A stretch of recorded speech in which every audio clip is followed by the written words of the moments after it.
ഇടവം രാശിയിലാണ് സൂര്യൻ നിൽക്കുന്നതെങ്കിലും വൃഷഗത സൂര്യദശായാം കൃഷിപശു സുതധാരവർജിതം ജനയേത് ഹൃദ്ഗുഹ്യ നയനരോഗം ചതുഷ്പാദ്യർഭയം സമാപ്നോതി എന്നതിന് പ്രകാരം ഇടവം രാശിയിൽ നിൽക്കുന്നതായിരിക്കുന്ന സൂര്യൻ്റെ ദശാകാലത്തിൽ കൃഷിക്കും അഥവാ നമ്മുടെ ജോലിക്കും പശു വൃഷഭാദികൾക്കും ഭാര്യയ്ക്കും പുത്രനും ഹാനി ഉണ്ടാകും എന്നാണ് പറയുന്നത്. അതുപോലെ തന്നെ ഹൃദ്രോഗം, അർശസ്, നേത്രരോഗം മുതലായ അസുഖങ്ങളാലുള്ളതായിരിക്കുന്ന ബുദ്ധിമുട്ടുകളും ഉണ്ടായേക്കാം. നാൽക്കാലി മുതലായ മൃഗങ്ങളിൽ നിന്നോ വാഹനാദികളിൽ നിന്നോ അപകടങ്ങൾ സംഭവിക്കുകയും ചെയ്തേക്കാം എന്നാണ് പറയുന്നത്. സൂര്യൻ്റെ ശത്രുവാണ് ശുക്രൻ. അതുകൊണ്ട് തന്നെ ഇടവം രാശിയിൽ നിൽക്കുന്നതായിരിക്കുന്ന സൂര്യൻ ശത്രുക്ഷേത്രത്തിലാണ് നിൽക്കുന്നത്.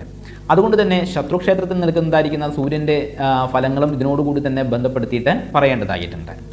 സപത്നരാശിസ്ഥിത സൂര്യദായേ ദുഃഖീ പരിഭ്രഷ്ട സുധാർത്ഥധാര നിർഭാഗ്നി ചോര്യർ വിപദം വിവാദം പിത്രോർവിരോധം ച വിഷാദമേതി എന്നതിന് പ്രകാരം ശത്രുക്ഷേത്രത്തിൽ നിൽക്കുന്നതായിരിക്കുന്ന സൂര്യൻ്റെ ദശാകാലത്തിൽ പല തരത്തിലുള്ളതായിരിക്കുന്ന ദുഃഖങ്ങളും ധനത്തിനും പുത്രനും ഭാര്യയ്ക്കുമെല്ലാം തന്നെ വിഷമതകളും രാജാവ് നിമിത്തമായിട്ടോ അഗ്നിയാലോ കള്ളന്മാരിൽ നിന്നോ ഉപദ്രവങ്ങളും വ്യവഹാരവും മാതാപിതാക്കന്മാരുടെ വിരോധങ്ങളുണ്ടാവുകയും വിഷാദവും ഫലമായിട്ടാണ് പറയുന്നത്.